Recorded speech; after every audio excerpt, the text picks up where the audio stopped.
सनक सनंदन सनातन सनत कुमार में से श्री सनातन जी की वाणी। परम मुनि परमहंस श्री सनातन जी हर समय 5 वर्ष की अवस्था में रहते हैं और कोई वस्त्र नहीं धारण करते, दिगंबर। दिग माने दिशाएं, दिशाएं ही जिनकी अंबर है, अर्थात नग्न अवस्था में रहते हैं। ये वर्णन करते हैं कि एकादशी व्रत को हरितोष व्रत कहते हैं। भगवान की प्रसन्नता के लिए, हरिजू की प्रसन्नता के लिए एकादशी व्रत रहा जाता है। प्रायः समस्त वैष्णवजन रहते हैं। जो रसिक जन प्रियाजू के चरणों के अनन्य हैं, उनका एक ही व्रत है, श्यामा श्याम की 8 पहर उपासना करते हुए अपनी मन वृत्ति को श्यामा श्याम में समर्पित करना। यहां ज्ञान ध्यान व्रत कर्म जीते सब काहो में नहीं मोहि प्रतीति, रसिक अनन्य निशान बजायो एक श्याम श्यामा पद प्रीत। पर जो एकादशी व्रत रहते हैं परम धन्य है, वो हरितोष व्रत है। अब एकादशी व्रत का नियम क्या है और कैसे एकादशी व्रत का फल मिलता है, कई बार चर्चा हुई।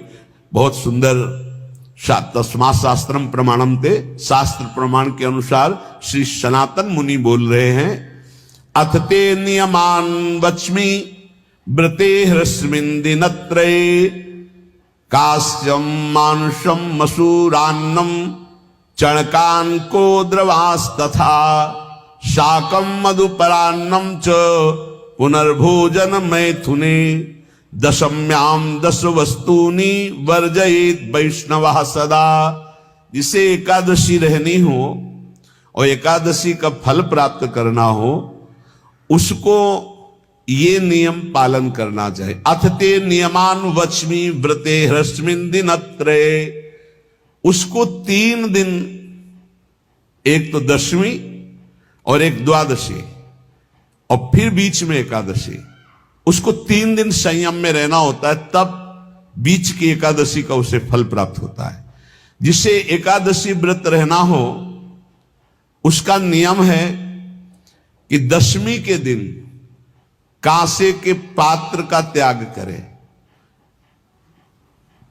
वैष्णव सिद्धांत है कि कभी जिसमें मांस बना उस रसोई का भोजन न ग्रहण करे।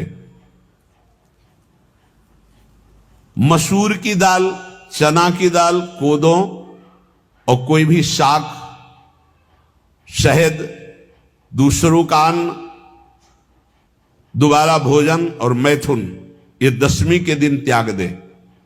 एक बार दशमी के दिन भोजन करे 24 घंटे में, क्योंकि एकादशी रहना है। कांसे का पात्र, जिस रसोई में मांस बना उसके भोजन का त्याग, मसूर की दाल, चना, कोदो, शाक, मधु अर्थात शहद और दूसरे के द्वारा दिया हुआ भोजन और दोबारा भोजन और मैथुन क्रिया, इनका दशमी के दिन कभी भी प्रयोग ना करें। इन 10 वस्तुओं से वैष्णव दूर रहे दशमी के दिन। फिर एकादशी के व्रत में, ये पीछे तो हम वर्णन कर ही चुके हैं, कहीं नहीं आया या कुटू का वो कचौड़ी पकौड़ी और सिंघाड़ा का हलवा और सावा, ये दुनिया के खीर और सब। ये एकादशी के दिन किसी भी तरह की गेम आदि क्रीड़ा ना खेले। जैसे अब आज व्रत है तो बैठे हैं अपना मोबाइल में गेम खेल रहे हैं, ऐसा कोई भी क्रीड़ा नहीं। द्वैत क्रीड़ा, किसी भी तरह का गेम, ये सब खेल नहीं। द्वित क्रीड़ाम च निद्राम च तांबूलम दंत धावनम, परापवादम पैशून्यम स्तेयम हिंसाम तथा रतिम, कोपम हृणत वाक्यम च एकादश्याम विवर्जयेत। एकादशी के दिन उपासक को चाहिए कि वो किसी भी तरह की क्रीड़ा मनोरंजन बिल्कुल नहीं। चनिद्राम, नींद नहीं लेनी उसको, न दिन में न रात में, एकादशी व्रत। और प्रायः पुराने महापुरुषों ने ऐसा किया है। रामदास जी डाकोर के रात में जाते थे, रणछोड़ भगवान के यहां कीर्तन करते थे जाकर, तभी तो भगवान उनके कीर्तन पर, उनकी भक्ति पर रीछ कर गाड़ी में बैठकर उनके साथ आए थे। पूरी रात जग कर कीर्तन करना, और दिन में तो सोना ही निषेध है। द्वित क्रीड़ाम च निद्राम च तांबूलम, पान खाना निषेध है एकादशी को, बिल्कुल नहीं, जो व्रत रह रहे हैं। और दंत धावनम, वृक्ष से तोड़कर जो दतून की जाती एकादशी के दिन नहीं। परापवादम, दूसरे की निंदा करना, चर्चा करना नहीं, अर्थात अधिकतर मौन व्रत धारण करे एकादशी के दिन। पैशून्यम, चुगली करना। स्तेयम, कोई चोरी करना। हिंसाम, वाणी से, शरीर से, मन से किसी को दुख पहुंचाना।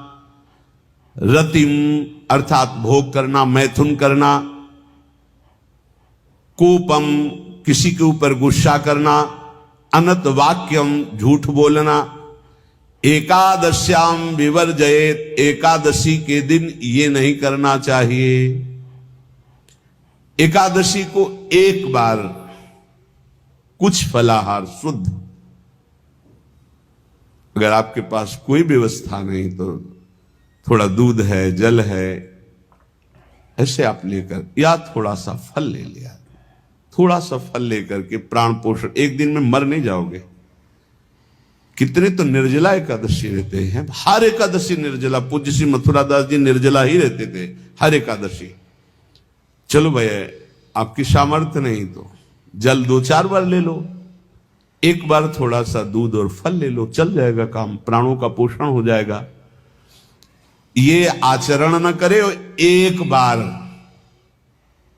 कुछ आहार ले ले, वो भी शुद्ध भगवद अर्पित प्रसाद।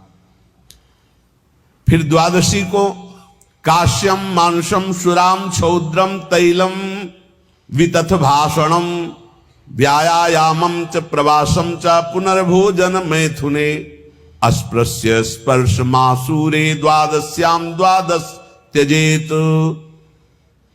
काश के पात्र में द्वादशी को भी भोजन न पावे, जिस रसोई में मांस बनाओ उसमें आहार न ले, किसी भी तरह का नशा द्वादशी को न करे, शहद न पाए, तेल के बने पदार्थ न पाए, मिथ्या भाषण न करे, और बहुत शरीर का व्यायाम न करे, बहुत थकावट वाले कार्य न करे,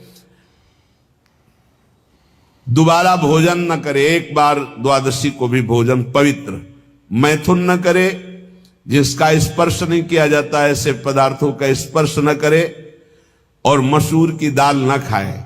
द्वादशी को जो इन नियमों का पालन करता है, दशमी द्वादशी ऐसे और एकादशी ऐसे, तब उसे एकादशी व्रत का फल प्राप्त हुआ है।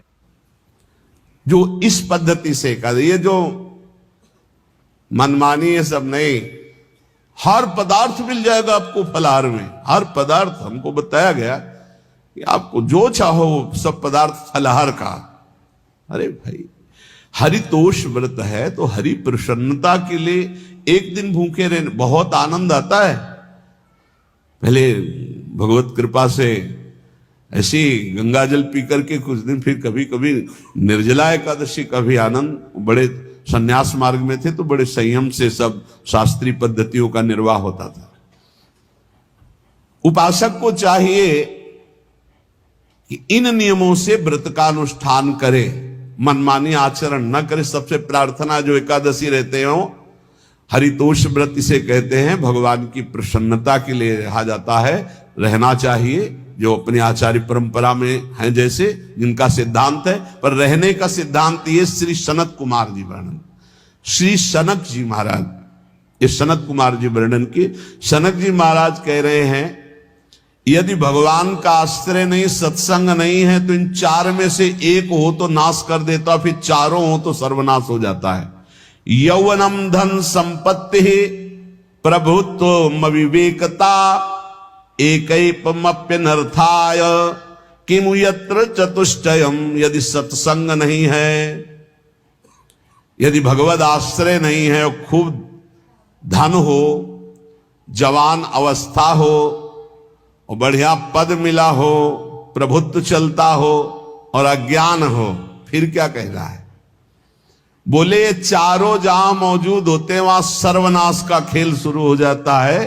अगर इनमें से एक हो तो सर्वनाश करने में पर्याप्त है, और अगर चारों हो तो फिर क्या कहना है।